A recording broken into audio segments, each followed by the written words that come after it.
আদম থেকে ঈসা পর্যন্ত কোন নবীর আমলে আল্লাহ পাক আমাদেরকে দুনিয়াতে পাঠায় নাই। আল্লাহ নিজ হাতে নিজ কুদরতে আমাদেরকে বাছাই করে রেখে দিয়েছেন আখেরি নবীর উম্মত বানাইবার। কত বড় দয়া করেছেন বলেন তো, কত বড় দয়া করেছেন। আদম থেকে ঈসা পর্যন্ত সমস্ত নবীরা আল্লাহর দরবারে দরখাস্ত করেছেন আখেরি নবীর উম্মত হওয়ার জন্য। হযরত মূসা আলাইহিস সালাতু ওয়াস সালামের কাছে তাওরীত কিতাব নাজিল হয়েছে। কিতাবের মধ্যে মূসা আলাইহিস সালাম দেখেন একটা উম্মত পৃথিবীতে আসবে, যেই উম্মত নেক কাজ করবে একটা সওয়াবের বেলা 10টা। আমরা একে কত পাই? জি, কোরআন শরীফের একটা অক্ষর তেলাওয়াত করবেন, নেক পাইবেন কয়টা? নামাজ পড়বেন সারাদিনে 5 ওয়াক্ত, সওয়াবের বেলায় ফালাহু আশরু আমসালিহা। আমরা প্রত্যেক নেক আমলের সওয়াব পাই 1 এ 10। তাহলে 10টা সওয়াব আল্লাহ পাক আমাদেরকে দান করেছেন। হযরত মূসা আলাইহিস সালাম আল্লাহ পাকের দরবারে বলেছেন, আল্লাহ এই উম্মতটা তুমি আমাকে দাও, আমার উম্মত বানাও। আল্লাহ পাক বলেন, এটা আখেরি নবী, বিশ্ব নবী, আমার মাহবুব মুহাম্মদুর রাসূলুল্লাহ উম্মত বানাইছে। হযরত মূসা আলাইহিস সালাতু ওয়াস সালাম আল্লাহর সঙ্গে কথা বলতেছেন, তার নাম কালিমুল্লাহ। মূসা আলাইহিস সালাম আল্লাহ পাককে বলেছেন, আল্লাহ আপনি যে আমার সাথে কথা বলতেছেন, আর কি জীবনে কারোর সাথে কথা বলবেন? আল্লাহ পাক বলেন, মূসা বলো কি তুমি? তোমার সাথে কথা বলতেছি, তুমি কই আর আমি কই। মূসা আলাইহিস সালাম মনে করছে আল্লাহ বোধহয় পাহাড়ের উপরে। আল্লাহ পাক বলেন, মূসা আমি এত কাছে না, 7 আসমান পাড়ি দিয়ে সিদরাতুল মুনতাহা পার হয়ে আমার আরশের 70,000 পর্দার ভিতর থেকে তোমার সাথে কথা বলি। আর তুমি কুহে তুরের নিকট থেকে শোনো আর সেখান থেকে জবাব দাও। আমি আরশের 70,000 পর্দার ভিতরে। তুমি জিজ্ঞেস করছো আর কারোর সাথে কথা বলবো কিনা? মূসা ভালো করে জেনে রাখো, কোনো নবী না, কোনো রাসূল না, কোনো ওহী প্রাপ্ত ব্যক্তি না, কোনো কিতাবধারী ব্যক্তি না, আমার এরকম কোনো খাস ব্যক্তি না যাকে আমি নবুয়ত দিয়েছি, কোনো নবী রাসূল নয়। একটা উম্মত পৃথিবীতে আসবে, যেই উম্মতের সঙ্গে আমি আল্লাহ কথা বলবো, ডাইরেক্ট কোনো পর্দা থাকবে না।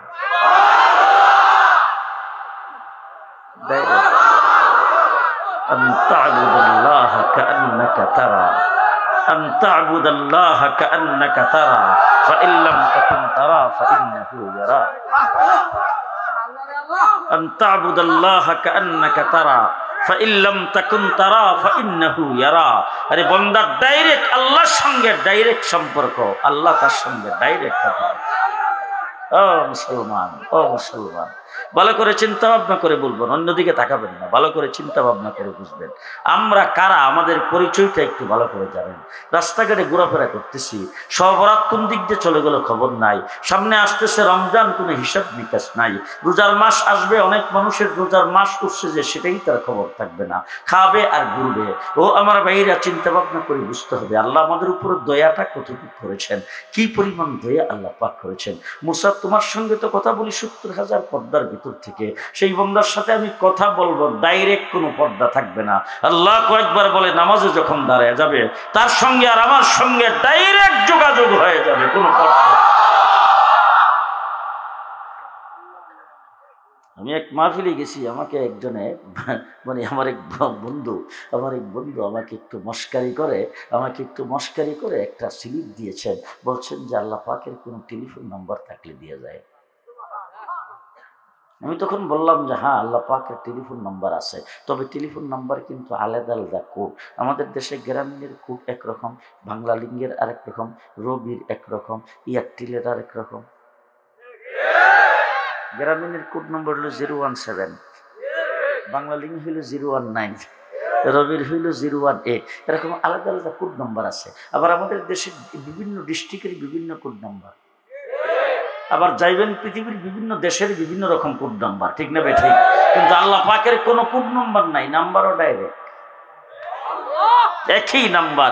যেখান থেকে ঘুরান, পৃথিবীর যেখানে যাইবেন ওখান থেকে ঘুরাইবেন, ওই নাম্বারে আল্লাহকে পাওয়া যাবে। 24434 24434 বলেন, 24434। ফজরের নামাজের ফরজ কয় রাকাত? যোহরের নামাজের কয় রাকাত? আসরের নামাজের কয় রাকাত? মাগরিবের নামাজের কয় রাকাত? এশার নামাজের কয় রাকাত? 2 4 4 3 4 ডাইরেক্ট আনতা আবুদাল্লাহ কান্নাকা তারা ফাইন লাম তাকুন তারা ফাইন্নাহু ইয়ারা। নামাজে দাঁড়াইছো তুমি আল্লাহকে দেখো না, আরে মনে করো আল্লাহ সামনে থেকে তোমাকে দেখতেছে। আর তুমি দেখতেছো না, তোমার সেই চোখ নাই, এই জন্য দেখতেছো না, কিন্তু আল্লাহ তোমাকে সরাসরি দেখতেছে। পর্দার আড়াল থেকে না, সরাসরি দেখতেছে। আল্লাহ আল্লাহ আল্লাহ অবশ্যই। তারপর আমাকে একজন প্রশ্ন করেছেন, বর্তমান যুগটা তো মোবাইলের যুগ, আল্লাহর কি কোনো মোবাইল নাম্বার আছে? আমি বললাম আল্লাহর মোবাইল নাম্বারও আছে, আল্লাহর মোবাইল নাম্বার আছে। এটা আরো সংক্ষেপ, এটা আরো ডাইরেক্ট। বলে হুজুর আল্লাহ পাকের মোবাইল নাম্বার কি? বলে আল্লাহ পাকের মোবাইল নাম্বার হলো 2222222। মন থাকবে তো? 2222222।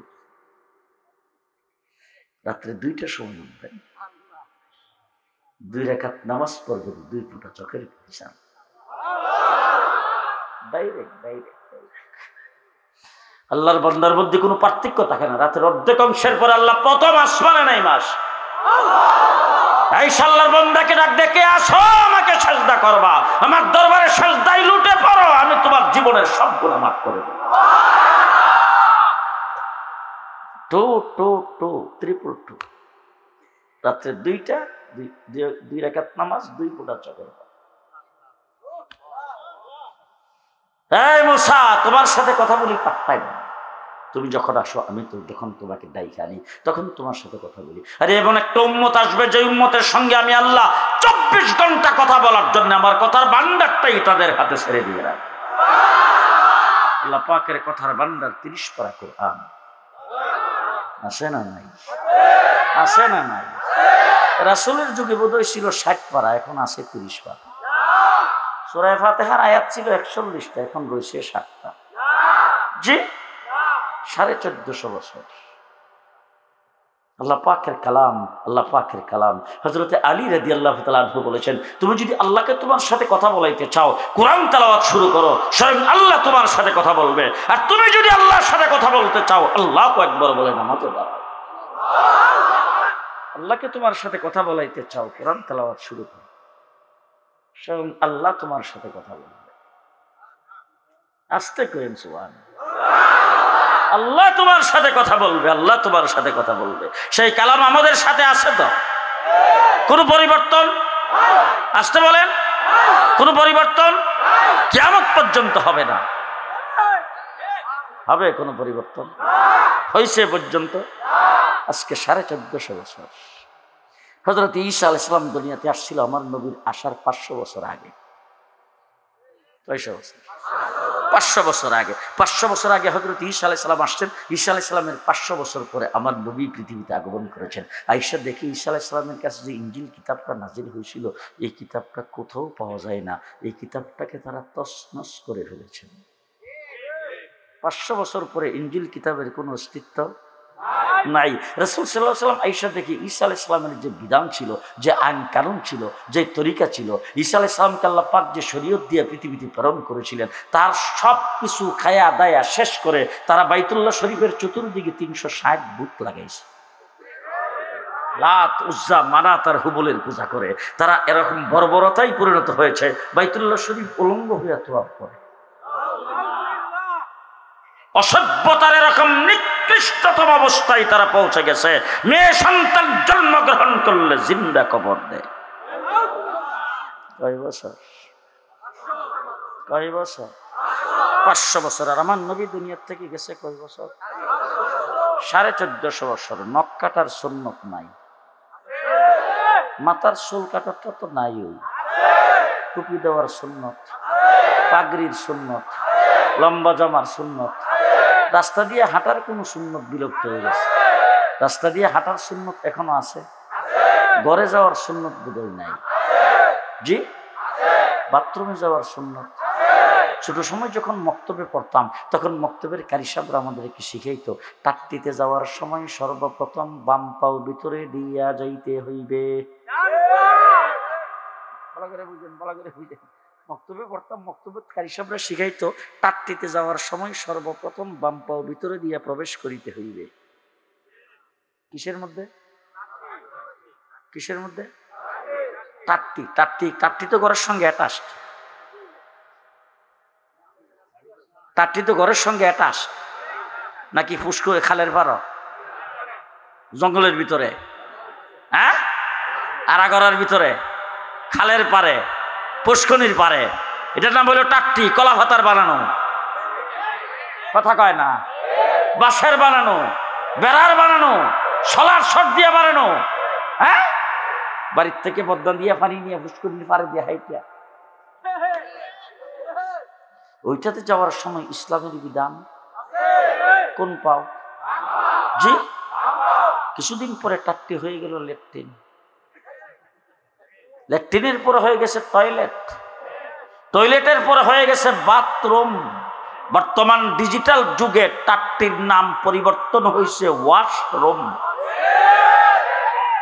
কি রুম? কি রুম? ওয়াশরুম। ছেলে বিদেশ থাকে, ব্যারিস্টার, ডাক্তার, ইঞ্জিনিয়ার, প্রফেসর, মা বাবা ছিল কৃষক, তাদের জন্য 3 প্লেস 2 প্লেস অত্যাধুনিক বাড়ি বানাইতেছেন। বাড়ির কাজকর্ম প্রায় শেষ, এখন বাথরুম ওয়াশরুমের কাজ চলবে। ছেলে বাবারা ডাক দিয়ে, আব্বা ওয়াশরুমে গাজীপুরের টাইলস লাগানো যাবে না। বলে কেন? বলে এটা জীবাণুমুক্ত টাইলস হইতে হবে,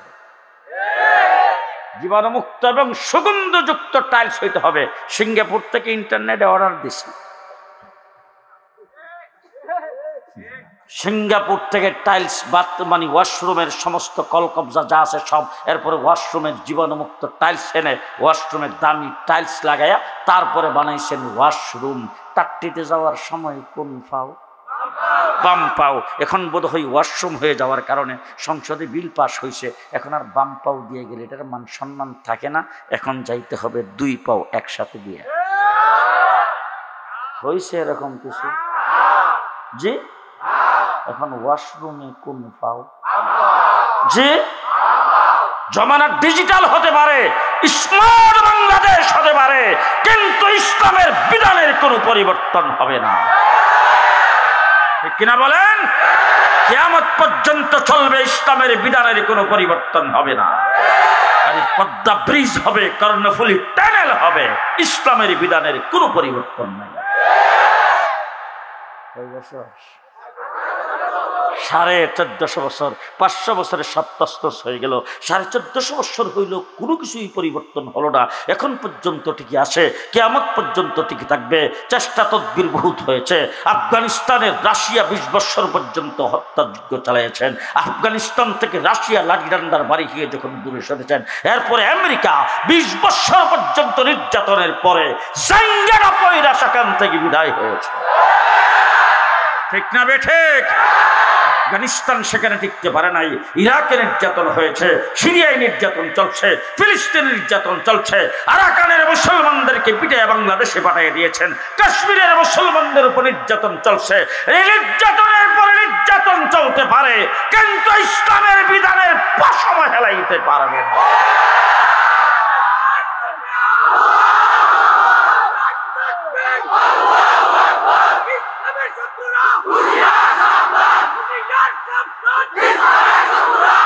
রাত্রটা শবে বরাতের রাত্র।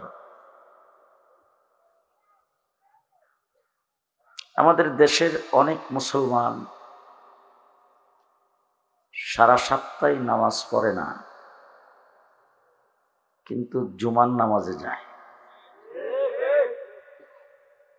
অনেক লোক সারা বছর জুমাও পড়ে না, ঈদের নামাজে যায়।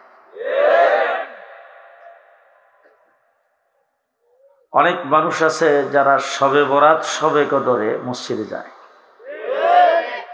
যায় না? কিন্তু আজকেও কিন্তু আপনাদের এই চৌরাস্তায় যানজটের অভাব নেই। জামটা তো শুধু গাড়ির না মানুষের? হ্যাঁ, এই মানুষগুলির এই যানজট সৃষ্টি হয়েছে, এই মানুষগুলি শবে বরাত যে আজকে রাত্র, এটাই অনেকে জানে না, খবরও নাই। আমার বন্ধুগণ, আল্লাহ তাবারক ওয়া তাআলা এই উম্মতের জন্য কিছু বিশেষ বিশেষ সুযোগ সুবিধা দিয়েছেন। বিশেষ সুযোগ সুবিধা, যেই সুযোগ সুবিধাগুলো অন্যান্য নবীর উম্মতের জন্য ছিল না। আল্লাহ পাক সেই নিয়ামত আমাদেরকে দান করেছেন। খুশি না বেজার? কোনদিন কি আমরা আল্লাহর দরবারে দরখাস্ত করছিলাম? জি, বিনা দরখাস্তে রূহের জগতে আল্লাহ পাক আদমের পৃষ্ঠ থেকে সমস্ত মানুষগুলিকে একসাথে এক জায়গায় তৈরি করেছেন। সেই জায়গায় আল্লাহ পাক সকল মানুষকে সম্বোধন করে একটা প্রশ্ন করেছিলেন, আলাস্তু বিরাব্বিকুম, আমি কি তোমাদের প্রভু নই? ওই জায়গার ভিতরে আদম আলাইহিস সালামের উম্মত ছিল, আমরাও, ইব্রাহিম আলাইহিস সালামের উম্মত, সুলাইমান আলাইহিস সালামের উম্মত, নূহ আলাইহিস সালামের উম্মত, মুসা আলাইহিস সালামের উম্মত, সবাই আমরা সেখানে একসাথে ছিলাম। আদমের পৃষ্ঠ থেকে একসাথে আল্লাহ পাক তৈরি করেছে। কিন্তু আদম আলাইহিস সালাম থেকে ঈসা আলাইহিস সালাম পর্যন্ত 1,24,000 পয়গম্বর পৃথিবীতে আগমন করেছেন। তাদের যুগেও পৃথিবীতে মানুষ ছিল, তাদেরও উম্মত ছিল, কিন্তু আল্লাহকে ইচ্ছা করলে তাদের আমলে আমাদেরকে দুনিয়াতে পাঠাইতে পারত না? জি পারত? আমরা মনে হয় আল্লাহ জোর করছিল, আসিনি।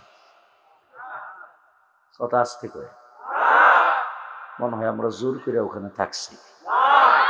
আমরা বোধহয় হরতাল করছিলাম, মিছিল করছিলাম, ধর্মঘট, মানববন্ধন, যাব না বলছিলাম।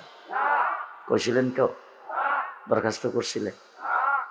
আল্লাহ পাকের প্রথম দয়া আল্লাহ তাবারক ওয়া তাআলা কি করেছেন আমাদের উপরে, একটু ভালো করে আজকের শবে বরাতের রাত্রে একটু চিন্তা করবেন।